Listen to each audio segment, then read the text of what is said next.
Bruce Wayne must die, and through death become himself. Why a bat? Bats know the way to salvation.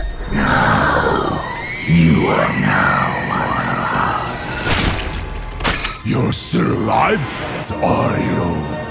I am Batman. Ladies and gentlemen.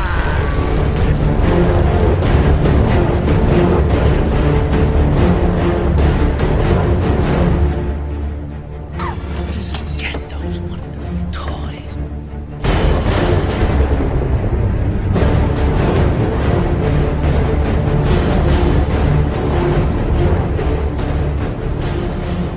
Try fireman, less to take off.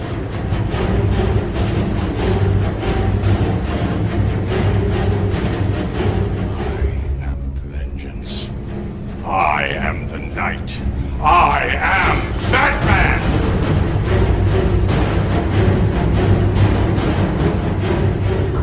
No! They expect one of us in the wreckage, brother. Have we started the fire? Yes. The fire rises. Welcome, citizens of Gotham, to The Fire Rises, a Batman podcast focusing on all things The Dark Knight and his world. If you'd like to connect with the show, you can find us on Facebook, Instagram, and Twitter at TFRBatPod. And if you have thoughts, questions, comments, or suggestions for future episodes of the show, you can reach us by email at tfrbatpod@gmail.com. My name is Eric Carter, and I am your host. And as always, I am joined by my co-host, Mr. Joseph Fornerato. Joe! How are you tonight, bud? I know you're trying to watch a Rangers game and I'm interrupting, but how are you? Oh, I'm good. No, it's fine. We have clinched the playoffs, so now it's just trying to get through these last few games, so it's fine. It's more of a casual watch now at this point, but I'm good. I'm happy to be here and talk about this movie. Yeah, for the third time. Yeah, it's I'm going to try not to drop an F-bomb for the first time on this episode. No. Yeah, for a little peek behind the curtain for everyone listening, this is our third attempt at recording this episode.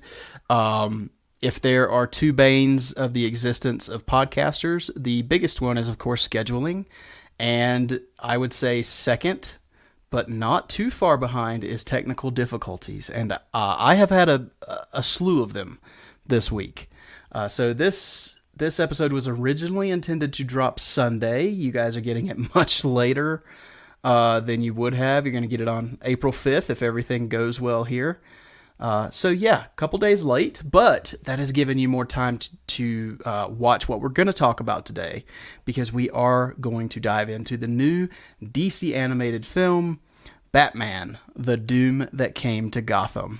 And as I've told you, Joe, 3 times now, this is actually the first time, I think, in our show's history that we've had 2 back-to-back brand new DC movies. Because our last episode was Shazam! Fury of the Gods, and now we have The Doom That Came to Gotham. So I think that's pretty cool, right?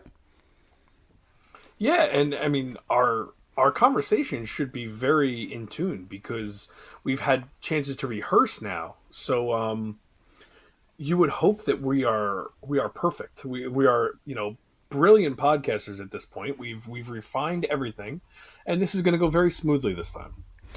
Yes, and there's absolutely going to be no surprises between us about this movie now on what our thoughts and feelings are, but that's okay because it's still new for you, the audience. So I hope you guys can enjoy this. But before we do dive into The Doom That Came to Gotham, another big DC reveal that we've gotten this week. So it's kind of fun that we actually do get to talk about it. If this episode had released Sunday, we wouldn't have been able to talk about it. And that is, of course, that we got the first trailer for the upcoming DC film, Blue Beetle. So Joe, I did want to briefly get your thoughts. What did you think of the trailer for Blue Beetle? It looked fun. That's really, in one word, it looks really fun. I think I said it reminds me of like a cross between Iron Man and Spider-Man with a pinch of alien space tech or something. So I'm really interested in it. I like the character of Blue Beetle. I'm not a super fan or anything like that, but I'm looking forward to what they do with the film because I think it also looks like it has a little bit of the family dynamic that Shazam has. Yeah, absolutely. Which, in my opinion, is the best parts of Shazam, is that family aspect to it. Of course, we all love the superhero elements, but I like the family dynamics, and it does look like Blue Beetle. I got really emphasis on that. It does look like Blue Beetle has a lot of that family environment and that fun to it. But it looks action packed, and I will say, so far as looking at this trailer, because I know this movie was originally intended to be a HBO Max original, and then they thought so much of the movie that they decided to elevate it to theatrical. And I'll tell you, just from looking at this trailer, I would not have ever been able to tell this was made for TV originally. I don't know how far they got into production when it was supposed to be an HBO Max original, but man, the suit, the action that we see in the trailer, the effects, it looks very, very much like a cinematic budget. Completely agree. And yeah, the suit, I wonder if it translates better because they did so much of it practically already, and the CGI is just refining it, and they had time to add more of the budget to whatever CGI they had planned. But I'm wondering if, like, as far as the action goes, there's going to be a lot of practical stuff, which is going to be really cool to see. Well, and one thing that you and I haven't discussed, but since you said something about the suit, I did want to bring up, because you and I have discussed the Spider-Man suits quite a bit, because they make some amazing practical suits, but then they kind of layer them over with a CGI, layering for the final product. And it does tend to give Spider-Man a little bit of a glossy look. And I didn't think the suit still looks very practical in the trailers for Blue Beetle. I don't know if did you notice that? Well, I think it's like refining the suit. It's like filling in the cracks of the suit maybe with the CGI. Where I know you've heard me bitch about the Spider-Man suit for the last few years. I love the practical look of these Spider-Man suits, and I hate when they put this CGI, for lack of a better term, like this CGI gloss over it.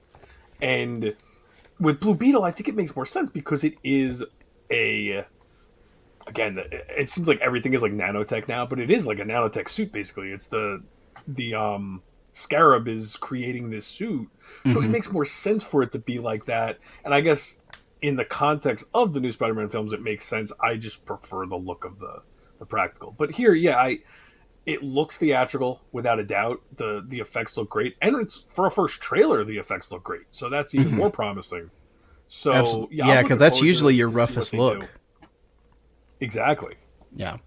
And one thing we can't fail to mention, and you actually brought this to my attention, the little cameos of Ted Kord's suit in the trailer, and also what was the other Blue Beetle's name? So it's the original Blue Beetle from, and I got to give Andy credit for this because Andy's the one that told us who this was.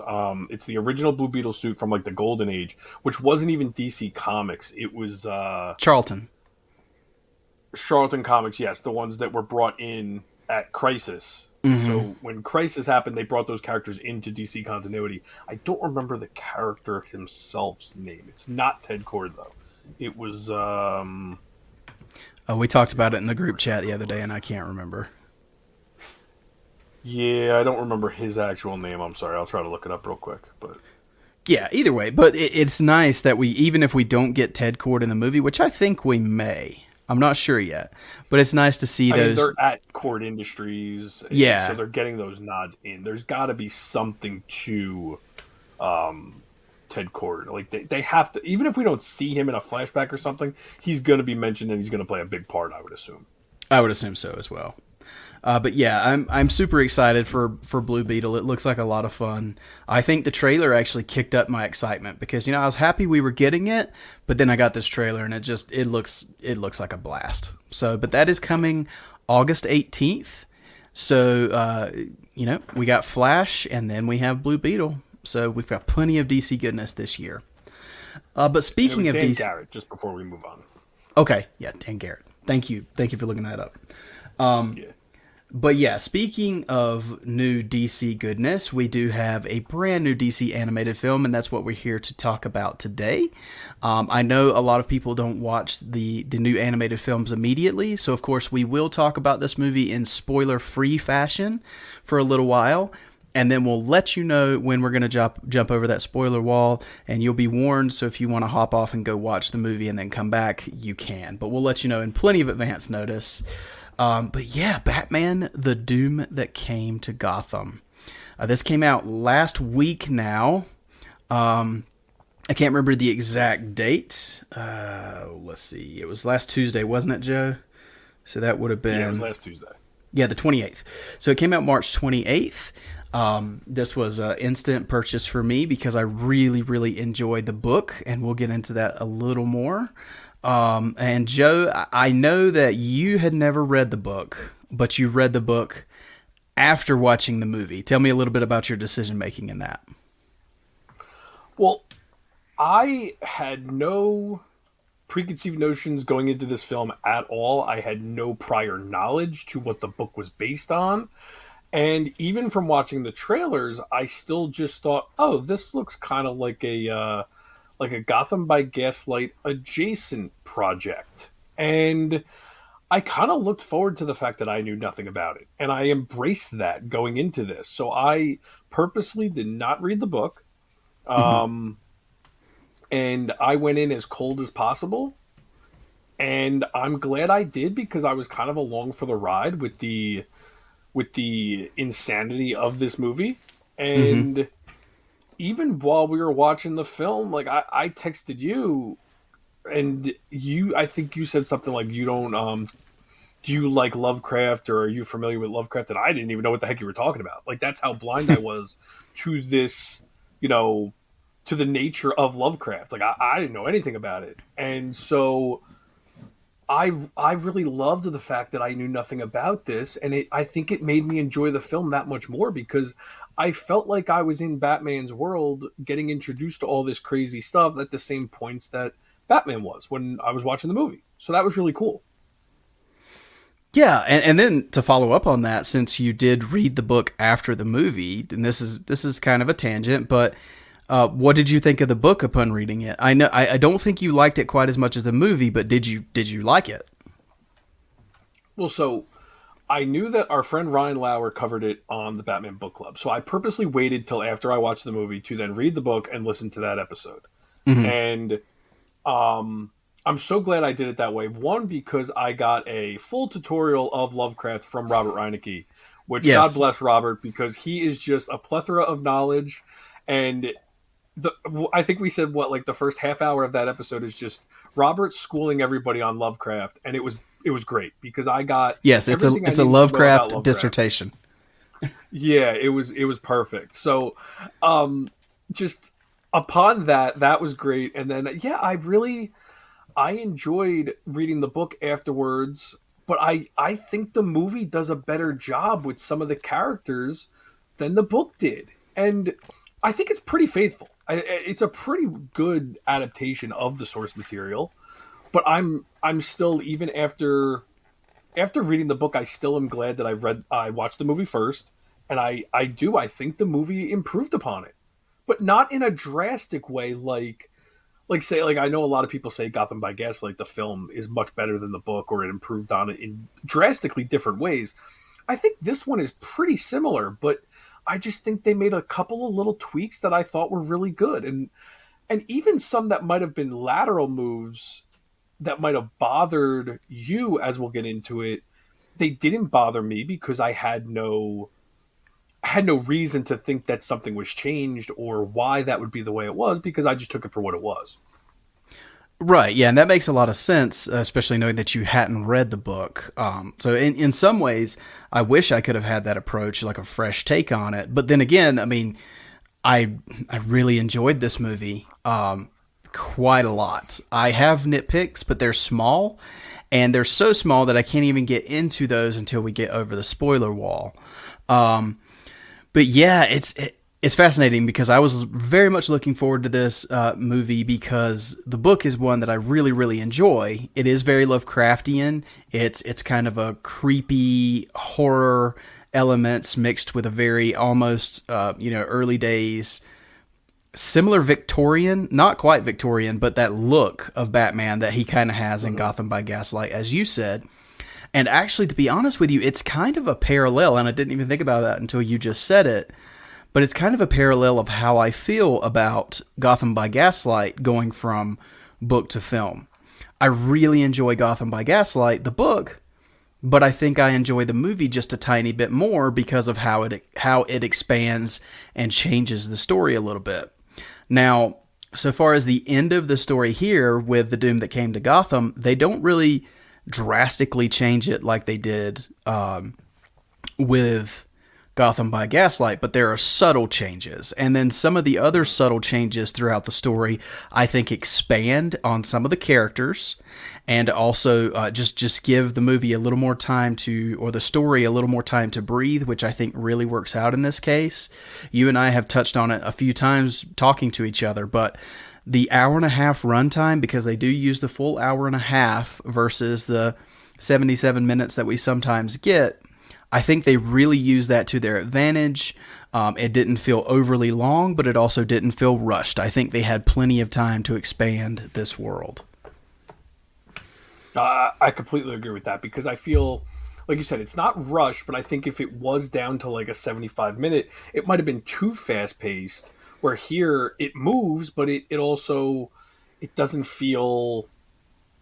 like you said, it doesn't feel rushed. So it's hard for me to add anything more to that. I think you summed that up perfectly. And to build on like Gotham by Gaslight, I would say Gotham by Gaslight is a shorter story that they had room to expand on. Where this, I guess the book is a little longer than Gotham by Gaslight, so they were able to do more faithful stuff where they didn't need to expand too much. Mm-hmm. But I still think both are different ways to translate a story in great ways, because I mean we both love both versions of the films. It's hard to, I mean, and it's weird to compare the two because they're drastically different in actuality, but I think it's just the tone or the look. It's almost like you're taking the Gotham by Gaslight Batman and putting him in this crazy world, and that's where I think I kind of fell in love with this movie because I didn't expect it to go in these crazy directions. I expected it more like I assumed it was going to be a grounded thing. I had no idea what we were doing. So it's a very, because we are always so much in the know that I embrace the fact that I could at any point go into something as cold as I did, because I mean, sometimes it's just boring because we do know so much. We follow this stuff so religiously, and there's no surprises. And sometimes when there are surprises, we don't even like the surprises because we're so used to the way we've known it forever. So Batman Hush really comes to mind. Yeah, I mean, and I think even the twist on that, like, I think it was just done poorly. The twist itself doesn't bother me. And I still, it's definitely execution, movie, yeah. Yeah, that movie's infuriating to me because I think I love like 90% of that movie. And then it just kind of goes off the rails. So that one's, and I don't want to go on a tangent too much, but that one's really frustrating. I think the biggest comparison that we can make for this one is Batman Ninja, because that's one that you can look at and say, okay, that one might not be for me. But I think I knew going into it how crazy that was going to be. And I just kind of accepted it for what it was and watched it and was entertained, but I never really went back to it. Where this one, I had no idea how much this wasn't really going to be for me. So it almost like I tricked myself into it being for me while watching it because I was I was in suspense watching it. It was pretty crazy. Well, yeah, and that was the fascinating part for me. I was really hesitant over whether you were going to like this movie or not. In fact, I think I told you, I don't know if you're going to like it. I fully expected you to, after you finished it, tell me you disliked it. Especially when you told me that you were having a hard time staying awake that night. I know you were tired, but I think you even told me I might finish this tomorrow because I'm falling asleep. But then you told me you finished the whole thing, and you told me you enjoyed it, and I was honestly surprised. And that's the biggest shocker I have with this movie, is seeing the different reactions from people I know. Because I've told you several times now, I've seen people that really only or mostly prefer a serious, grounded Batman that I wouldn't expect to like this, that turned out loving this story. And then I've seen people who prefer the more comics, fantastical Batman that don't like this movie. And I fully expected, kind of reactions from some people like Batman Ninja. And I don't know, the reactions for this one are all over the place. But it's a good comparison. Even though I don't like Ninja, I see that comparison and I fully agree. Yeah, it's weird because I think this is less crazy than Batman Ninja, because Batman Ninja is a different world, where this I could see as a Batman world where it just kind of goes off the rails. It's weird because I think the comparisons are there, but yeah, for whatever reason, you were actually very good with the way you word things when you text me. You're like, I'm very interested to see how you're going to react to this. You never say, I think you're going to not like it or anything like that. Oh, that's right. Yeah, because I didn't want to bury the lead. Yeah. Yeah. So, but yeah, it kept my interest the whole time. And being tired, I would actually fall asleep, miss like a 2-minute snippet, wake up and go, oh crap. And I would actually rewind it. Like, I was that into it. Like, usually when you're falling asleep, you're like, ah, screw it, I'm done, and I'm just going to pack it in. I really wanted to finish it because I was into it. So that's a real good testament to how I feel about the way the film was made. Whether it's my thing or not, if a film can take a subject matter that you're not crazy about or have any knowledge of, but still keep your interest for 90 minutes, or let's say 80, 85 minutes for me, until it goes like, a little different at the end. But it got me to that point. And I think that's the role of the movie, is to get me to that point, get me to where I need to be, and keep me invested the entire time. And it did that. I was very, very pleased with it. It's definitely different than what I expected, and I keep repeating myself a little bit there, but I'm very happy with how I felt coming out of the movie. Nice.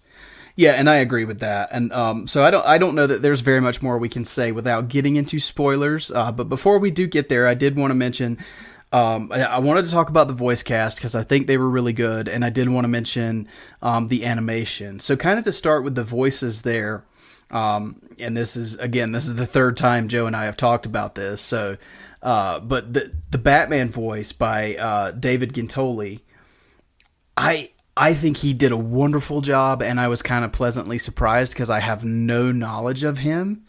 In fact, there are some cast members that we do know, like David Dismouchin plays the Mr. Freeze character, Grindon. We've got John DiMaggio in here, who is a legacy character for DC, coming back. He was Joker in Under the Red Hood. Here he's James Gordon. We've got Patrick Fabian as Harvey Dent, and just Jason Marsden is in there as Dick Grayson. So we do know a couple of these names, but there were several that were unknown. But overall, I mean, what did you think of this voice cast, Joe? Because I thought they did an excellent job. They did, and the only other voice actor I knew was Brian George from Seinfeld fame. Yes, was Alfred, and he was great. Mm-hmm. So, yeah, it's I didn't look up any of the names prior to watching the movie, which is going to be a theme here. Like, I really did nothing before watching this movie. So I didn't know anyone. And I love the fact that with these one-off movies that they do, and we'll get into the animation as well, with these one-offs, they can have fun with that. They can have fun with doing their own animation style. They don't have to go with the in-continuity animation. And the same goes with the voice cast. You can hire these guys and give them a shot at doing this part, and maybe ask them back for different roles. And like someone like Jason Marsden, like I can't remember a time where he did anything with DC. He's been a huge Disney voice actor, and I'm pretty sure he's a big DC fan. So it's cool to get him finally for a part. And you got all these other actors. I mean, you got John DiMaggio coming back in a different role, which is fun too. So it's nice that you don't. I like these one-offs. I like when something is different, something has its own flavor to it, as opposed to. And I still like the in continuity stuff. I think we were doing really well with, Man of Tomorrow, and then we got Long Halloween, and some of the other films that we've gotten recently have been really good. Legion of the Superheroes came out not too long ago. So I like those, but I think these one-offs are important to keep going because you can tell different stories this way. Yeah, but what I think was interesting about this voice cast for this movie is there was really no pomp and circumstance about it, because usually with these DC animated movies, we do get a little bit of an announcement and a kind of, celebration of who, especially with a new Batman actor. But I feel like we did. I mean, most recently, we had Jensen Ackles, and that was kind of big news. And then we got, we had Anson Mount in Injustice, and that was kind of, talked about quite a bit. And even going back to like Superman, Man of Tomorrow, Darren Criss and Zachary Quinto, when they were announced, that was pretty heavily discussed. And I don't feel like this voice cast got any recognition at all leading up to this movie, at least in the normal way that we're used to seeing. No, you're right. Did and you I know? wonder if that's because he's not really a name? Like it just didn't get a lot of traction because I'm not familiar with him at all. So maybe that's why we're like when Jensen Ackles gets it, everyone knows him because he's in the universe. We know him from Supernatural and now The Boys, and he's always wanted to play Batman, and he obviously played Jason Todd. Like there's like something that goes along with those names. Where with this name, even when it's announced, I think people just went like, "Oh, okay." Like there was no like outcry or anything like that, which God bless, like there wasn't any like people losing their minds because of it, luckily. But right, because you never know how people are going to react nowadays. But yeah, it just kind of came and went, and people. I don't even know how the film is doing as far as like people being invested or people being interested in it, but it seemed like you're right. The voice casting kind of came and went. It was just kind of matter of fact. Mm-hmm. Yeah, exactly. But, give the props to this cast because I think they did a great job. I also think the animators did a very good job on this movie. It's nice when you get the Elseworlds movies and the animation immediately differentiates themselves from the in-continuity movies that we have going. We definitely have that style that is set for the in-continuity animated films right now.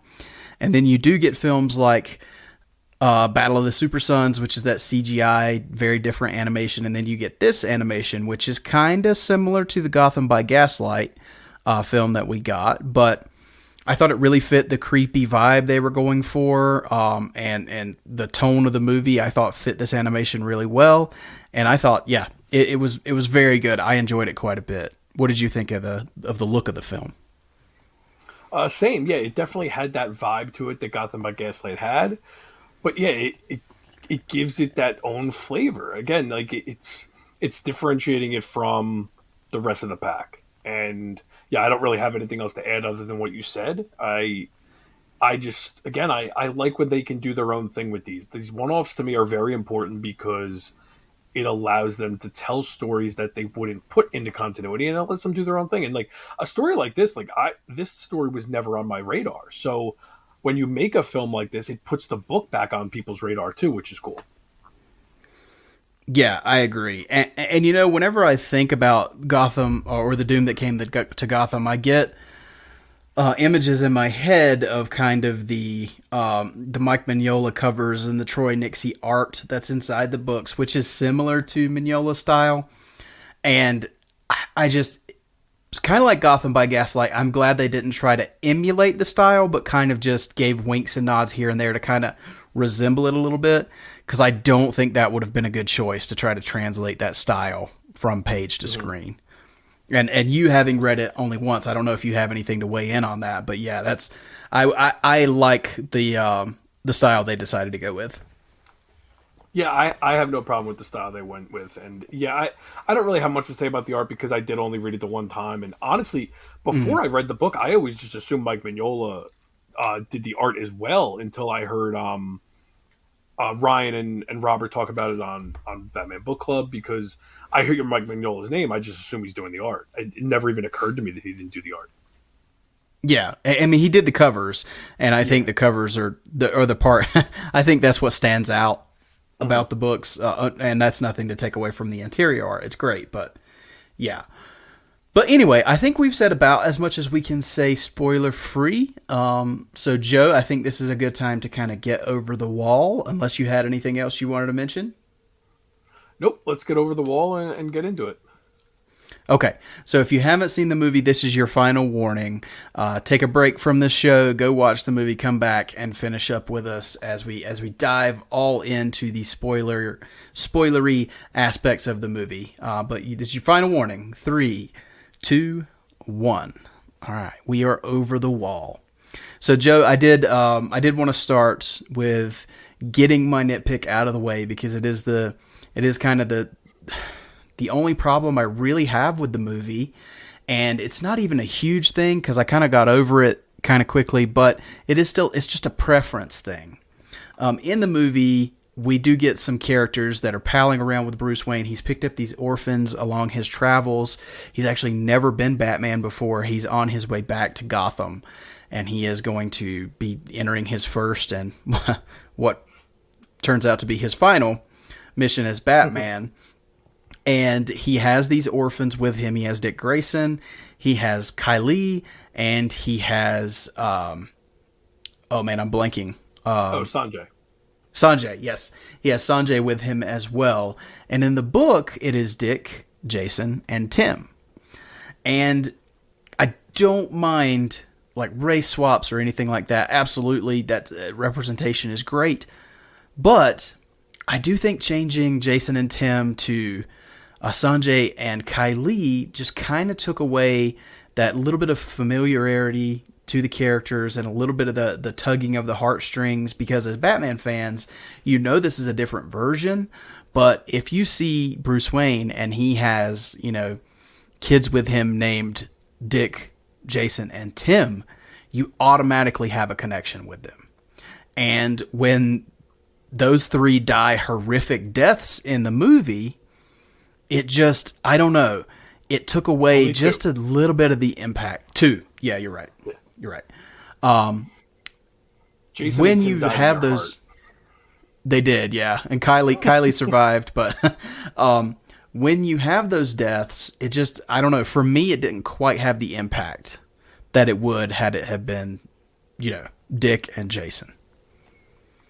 So I did want to let you comment on that, because I know it didn't affect you when you first saw the movie, but then you didn't even know that Jason and Tim were a part of the story.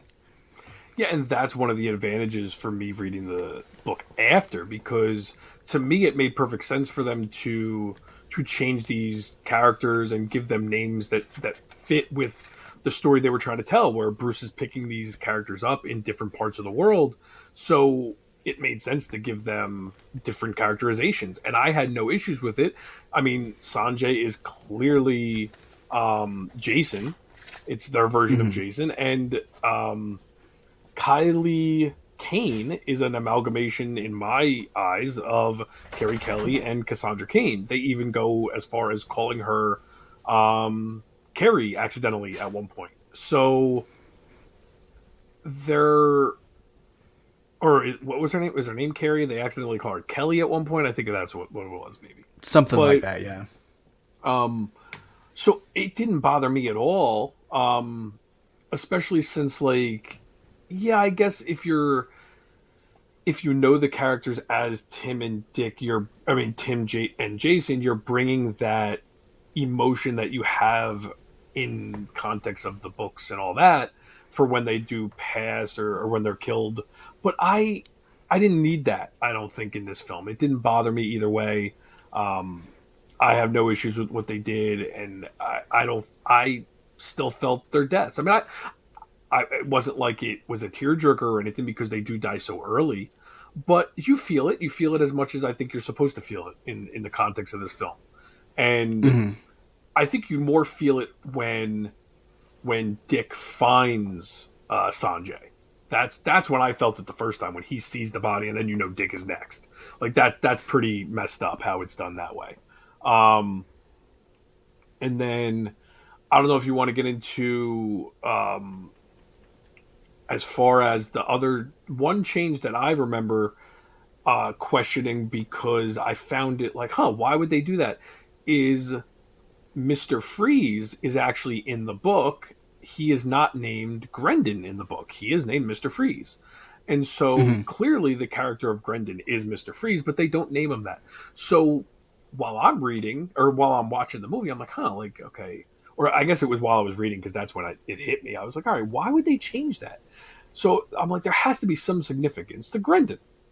So I looked it up, and Grendon is a pseudonym for H.P. Lovecraft's writing partner.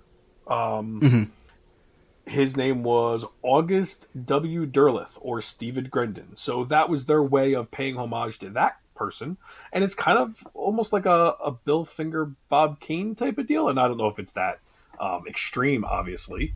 But we always hear about H.P. Lovecraft, and if this guy was involved in some form, I think it's smart for a Batman story to bring attention to a guy that probably doesn't get enough credit for stuff he brought to the table. So I found that interesting because clearly this guy was Mr. Freeze, and I think this movie does a really good job of bringing the comic villains into the film, and granted it's from the book also, but I think they do a good job of bringing in the characters that fit the world and what made sense to use. Yeah, I agree with that completely. The Grendon personification, that really wasn't a complaint for me. I mean, I knew they called him Freeze in the book, and I didn't know anything about the Grendon writing partner with H.P. Lovecraft. So you actually educated me on a little bit of Lovecraft. Had no idea that was a thing. So thank you for your hard-hitting research, Joe. It's the only thing I know about Lovecraft that was not told to me by Robert Reinecke. So there you go. There you go. So yeah, with Freeze, I think the thing that stands out in the movie that you really don't need to be called, you don't need him to be called Freeze, is it's pretty obvious who they're homaging there. Like, you know who that character is supposed to be. So that really wasn't a big complaint with me. But so, speaking of the characterizations of the villains, that was one of my favorite things about the story overall. I thought they did a fantastic job of taking the villains that we know from Batman's Rogues Gallery and really giving them a dark, like, just twisted version of those characters.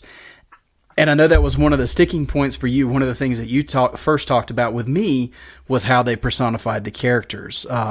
You have this version of Poison Ivy, who's just body horror personified, the way she unfolds her body and things like that. And then, of course, Two-Face, who maybe even worse than some of the versions we've seen before, maybe the most tragic version of Two-Face ever. And then, of course, we get Killer Croc, and we get Talia and Ra's al Ghul, who are kind of the primary big bads for the movie. So, yeah, just with these twisted versions of the villains that we know and love, Joe, what did you think of that? Yeah, Two-Face is the one that really threw me for a loop. And I was so clueless when Poison Ivy touches him and he gets the little rash. Even at that point, I was kind of like, oh, that's interesting. Where it goes from there was something else. He basically becomes the portal himself to another dimension. Definitely a take on Two-Face. Yes, he's kind of the keeper of Hell's Door, but he is Hell's Door. So what an existence that is. Just, you feel bad for the guy because, in other versions, Harvey Dent already had a little bit of a bad side, or he was already leaning to that way just a tiny bit. Not this one. Harvey was just a good guy, and something horrible happened to him. And so that's why I say it might be the most tragic version we've ever gotten, because, geez. Yeah, I think you brought that up last time. Like, yeah, it's interesting that this is the only time I think Harvey Dent has a complete story without turning bad. It's pretty interesting. Like, he actually does, I guess, technically turn into Two-Face here visually, but he's still a good person when he meets his demise. Mm-hmm. And it's a pretty brutal demise. But yes, yeah, on on top of Two-Face, and you got Poison Ivy, who's like, I don't even know what was going on with Poison Ivy in this. And then I think the most straightforward ones to me are Roz and Talia. They fit the story definitely to a T. They're perfect, two perfect characters to lend to this. And I think you could see them doing this stuff in the traditional Batman world as well. Maybe in different contexts with what they're doing. But I think it just fits brilliantly. And I applaud them for picking the characters that fit, because they could have just as easily shoehorned in a Joker story that made no sense, or a, find a way to put Catwoman into this and clutter it up. Like, they didn't do that. They picked the villains that fit, and they picked as many as they wanted to that fit the story. And I think that, again, another decision that they made that worked really well. Yeah, and to your point, I mean, they even could have, there's no way, in my opinion, to make like Riddler or Bane fit well into this world. It just doesn't make sense. I think they were very meticulous in the characters they chose and the way they chose to personify them, and I think it works really well. Now, one of the characters that is very much expanded on in the movie, he's in the book, but he doesn't get near as much to do in the book, and I think this was one of the changes that I really, really enjoyed, was the character Oliver Queen, who in this version of Mr. Queen is not a hero. He is not the Green Arrow.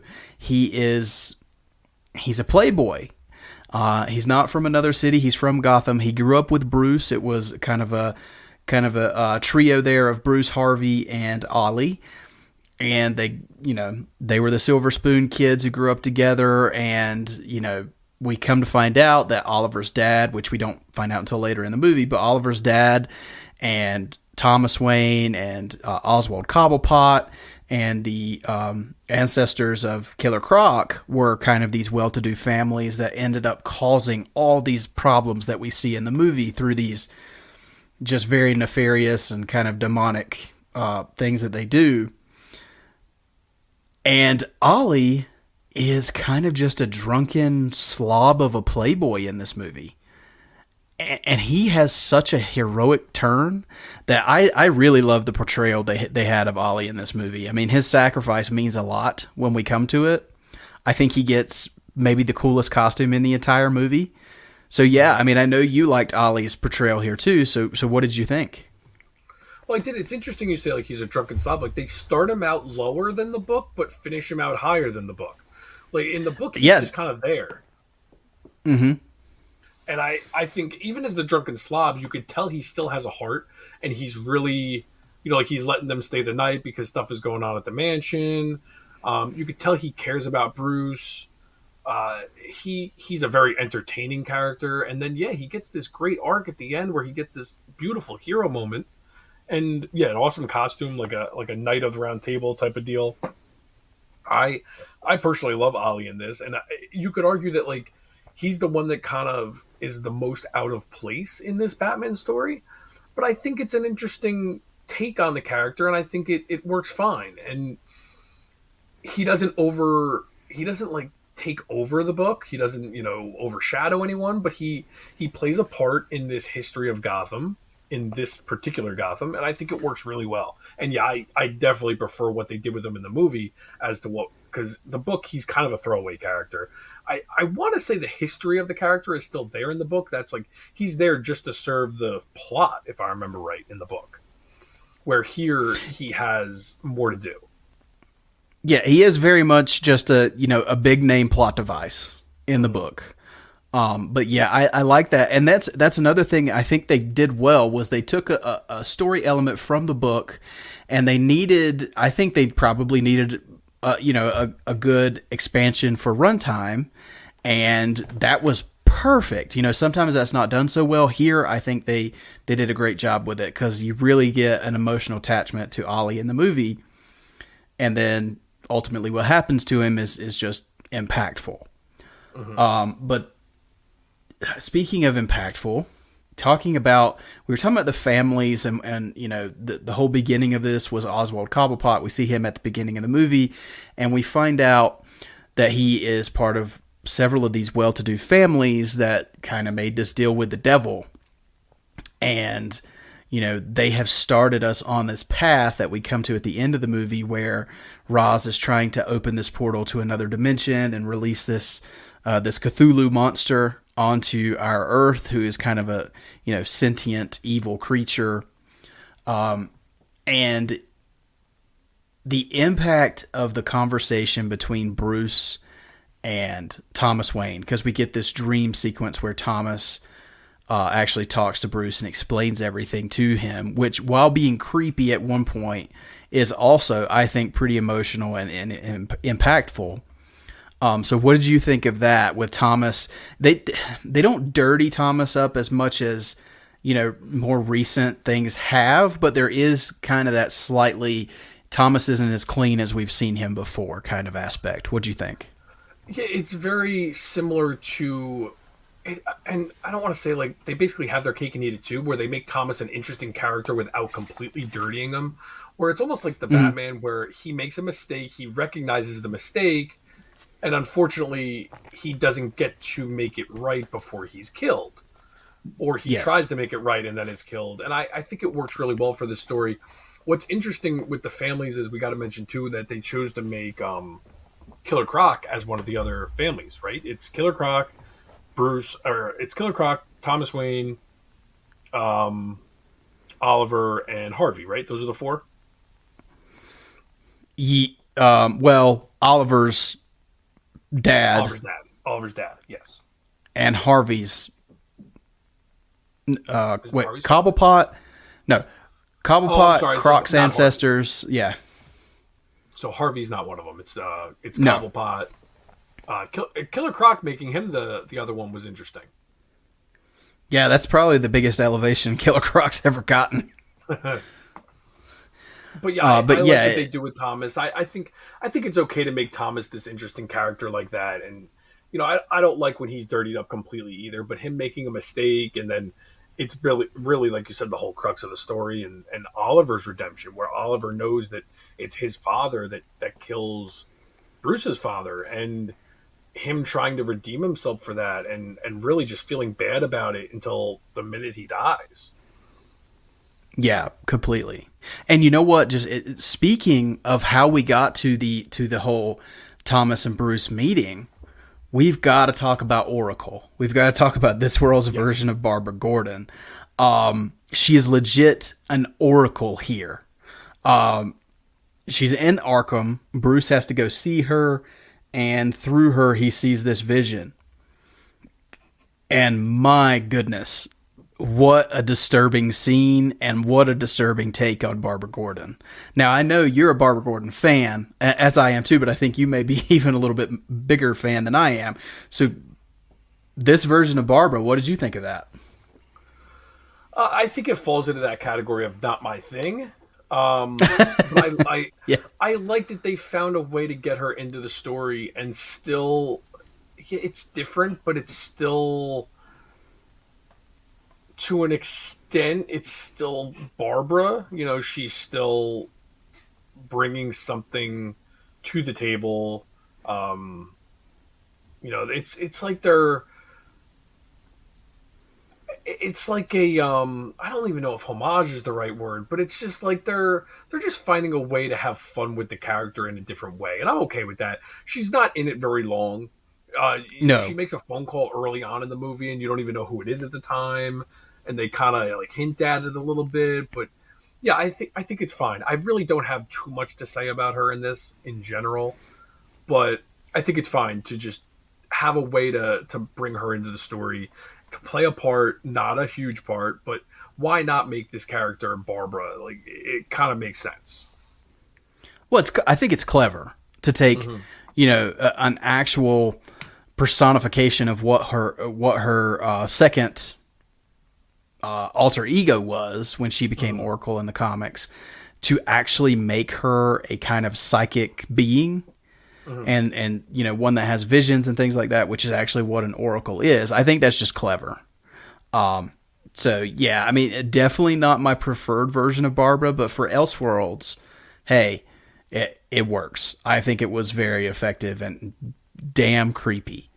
But yeah, and then speaking of kind of where we go from the Thomas Wayne thing, from that vision that Bruce has of Thomas, he has figured out what he has to do, and basically he has to pay for the sins of his father and his father's friends, and he has to take this all on himself and become something very different to be able to stop Roz and Talia and this creature that they're trying to bring into our world, and he has to become a creature himself. Of course, with the help of Etrigan. We didn't mention Etrigan the Demon is in this.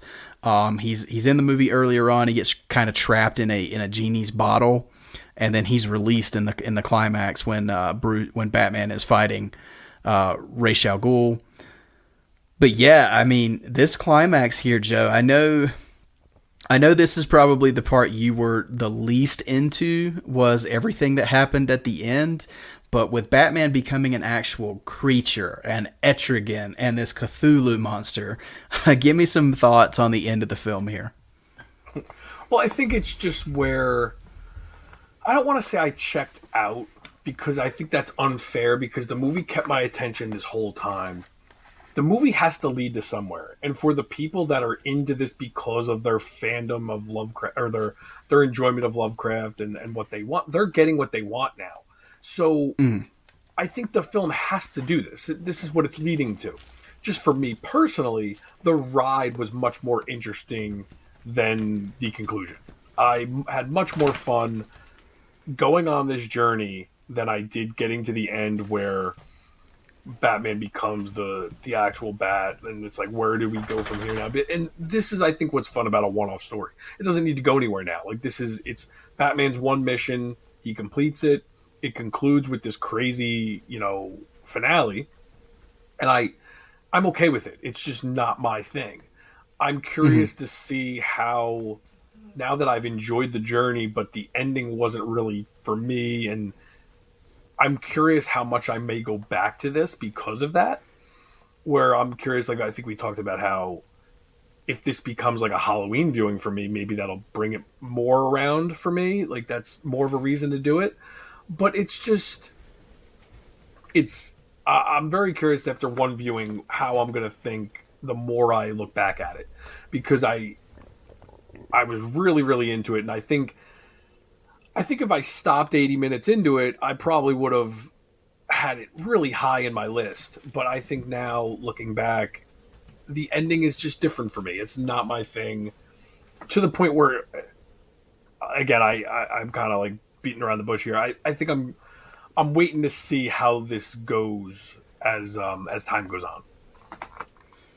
Right, to see how it is on repeat viewings. I get that. Yeah, for me, this is. I've told you before. If it's Elseworlds, and you're doing, if you're going for it, just go for it. I want you to go as crazy as possible if it's Elseworlds, because I'm never going to get anything like this in continuity, nor would I want to. Yeah. But if I know this is an alternate universe, this is a different version of these characters that I love, man, and that is one thing I do applaud, like Batman Ninja, because they went for it. And even though it's not for me, you can't, for lack of a better term, you can't half-ass something like that. Exactly. I'm with you. Like even though this isn't for me, this movie shouldn't have been for me. You shouldn't have half-assed this at the end to appease me. No. This is a Lovecraft movie. Embrace that. Go full bore. Do what you need to do to make this a satisfying conclusion for the story you're trying to tell. And they did that. So I have to give them all the credit in the world for that. Yeah, and you know me. I love the Universal monster movies as well, and I absolutely love Wolfman.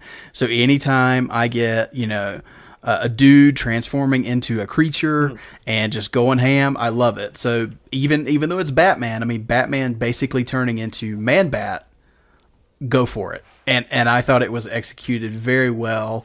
I even like Etrigan. I like Etrigan in small doses, and I think this movie did a good job with the small doses of him. Getting him at the end, coming full circle, and him helping, Batman take on this threat, and them bringing down the Cthulhu. And then, we even get hints at the end that Bruce is still out there, but he is, now he's this bat creature, and he's the protector of Gotham hiding in the shadows. So he's still Batman. It's just a extremely different version. It turned out just the way I wanted it. So I love the ending. Well, comparing this to the Universal Monsters, I mean, the Universal Monsters might as well be grounded compared to this. That's very true. But I will say, like, another comparison for this would be like Red Rain. Like, you know, you read that first book in Red Rain.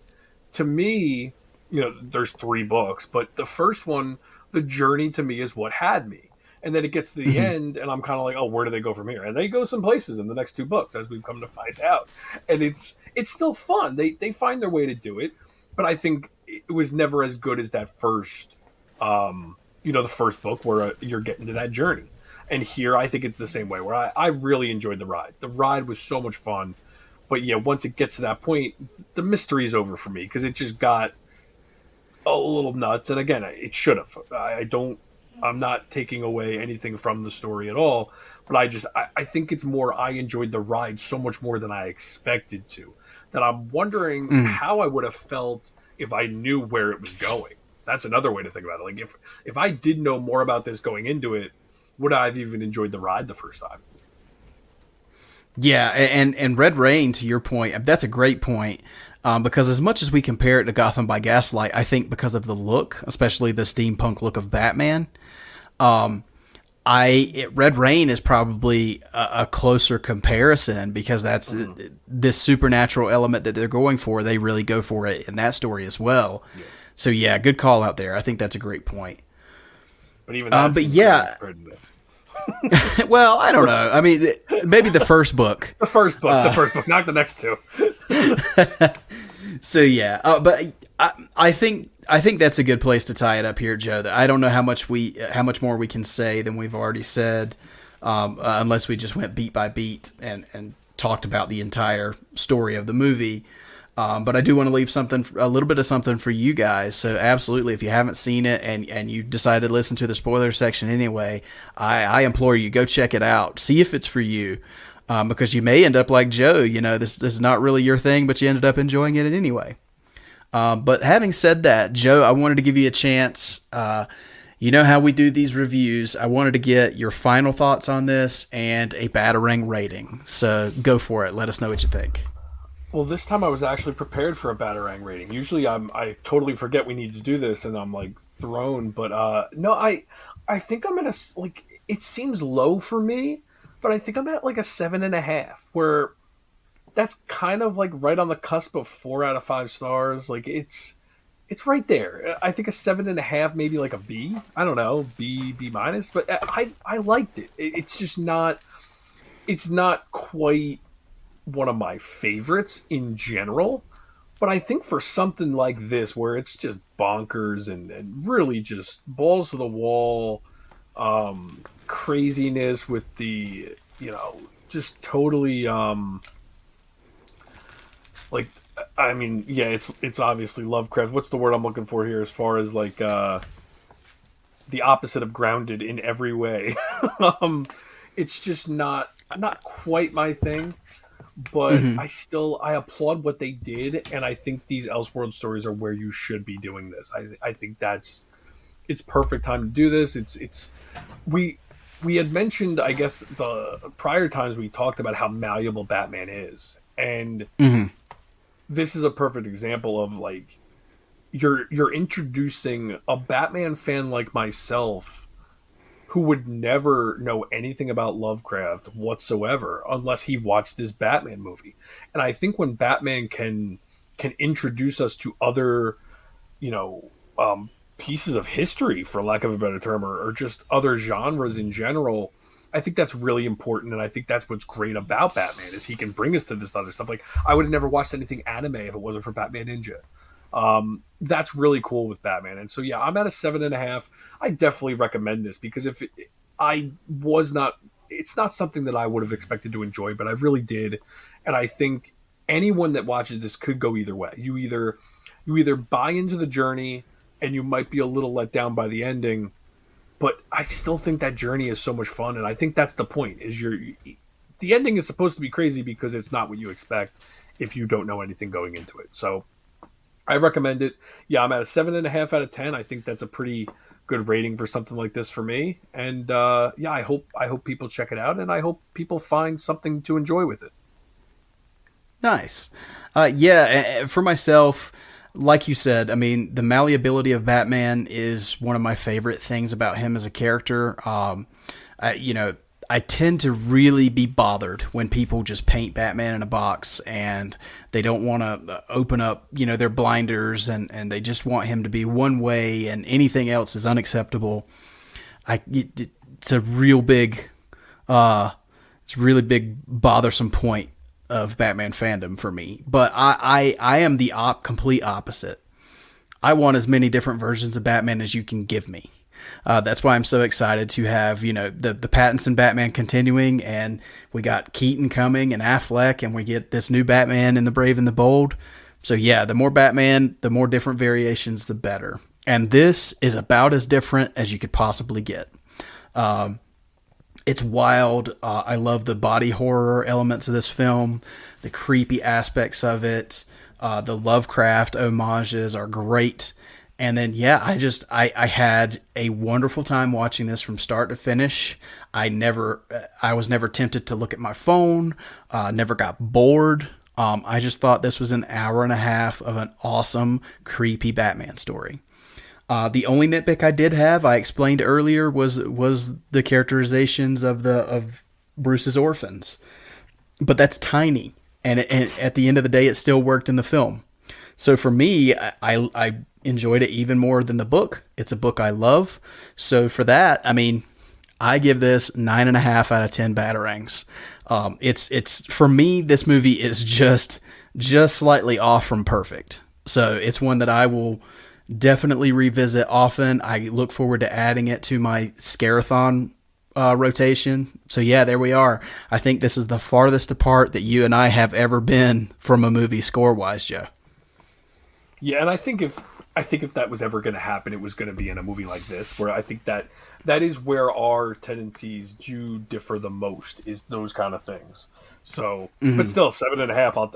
I mean, it's not like I mean, we're still only 2 points apart on a movie that you gave a 9.5. So, yeah, I'm good with it.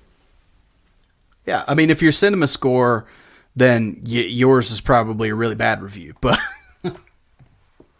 I'll never understand cinema score. I would never. But all right, guys, we look forward to hearing what you thought of the doom that came to Gotham. So let us know. Reach out and tell us what you thought. We're excited to see kind of a collective on this.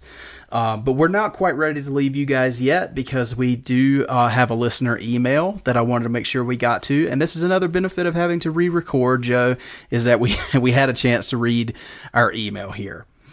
So this one is from Austin Hilburn, and Austin said, "Hey guys, I've just discovered your podcast and wanted to write in and say how much I've been enjoying listening to your uploads. I just finished your look back on Batman and Robin and can honestly say it was the best conversation I've ever heard about that film. Your thoughts on Bruce and Alfred's relationship were spot on and something I've hoped more people would talk about for years. Also, I just wanted to say I noticed that you at one time lived in Fayetteville, North Carolina," so he's clearly talking about me, "which is also my hometown, and how awesome it was to know someone else from Fayetteville enjoyed Batman as much as I do. Looking forward to hearing more uploads in the future. All the best, Austin."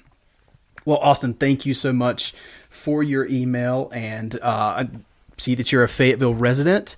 Do you frequent the Dragon's Lair, the comic book shop there in Fayetteville? My buddy Bernie runs that comic shop. He's a great guy. So let me know. Reach out to me. Do you shop at the Dragon's Lair? Highly recommend it if you don't. But yeah, Joe, getting some love for our Batman and Robin episode. What do you think of that? Yeah, it's funny. Sometimes I forget we even did that. I'm like, wow, when did we cover Batman and Robin? I forgot we covered it instead of Batman Returns last summer. When everyone else was covering Batman Returns, we wanted it to be a little different and give that movie some positivity. I don't think, even for us, we know that movie's not the best, but it's still fun to revisit that. And it's just, now we can look back at that movie and kind of enjoy it for what it is and laugh about it. I have no ill will towards that movie anymore at this point. No. So thank you so much for the email, Austin. Really appreciate it. Love when we get to hear from you guys. And and I'll be honest, Austin, I miss Eric being in Fayetteville as well, because it made scheduling a lot easier with this with the time difference, with now him being all the way in Colorado. But yeah, it's it is what it is at this point. We make it work. Yeah, 2-hour time difference is hard enough. I don't know how some of these people do across the world podcasts. We're difficult. Like right around. We always have to record right around like our dinner times, and it screws us up each way because we don't like doing the whole. Some of these guys record in like the middle of the night. I don't know how you guys do that. I don't want to be bothered with doing that, and so we make. Yeah, I like to sleep. Yeah. But yeah, thanks so much, Austin. We really appreciate you reaching out, and we appreciate you becoming a listener. We hope we can continue to provide content you enjoy. But I think that's a good place to end it for today. This has been a really fun episode, Joe, even if it is the third time that we've attempted to record it. Fingers crossed this one gets edited and released today. But thank you so much for that came to the podcast. But yes, exactly. But again, thank you, Joe. And why don't you tell everybody where they can find you on social media? You guys can find me on Twitter, Instagram, and Letterboxd as jforn11, and you can find me on Facebook as Joe Fornarato, Fornarotto. Thank you guys again. Awesome. And as for myself, you can find my personal accounts on Instagram, Twitter, and Letterboxd at mecarter89. That's mecarter89. The show can be found on Facebook, Instagram, and Twitter at TFRBatPod. If you send us an email like Austin did today, we will read those on the show. You can send emails to tfrbatpod@gmail.com. If you're looking for ways to support the show, the best way to do that is to leave us a rating and review. You can do that on Apple Podcasts. You can also leave us a star rating on Spotify. But if you leave us a written review on Apple Podcasts, we will read it on the show.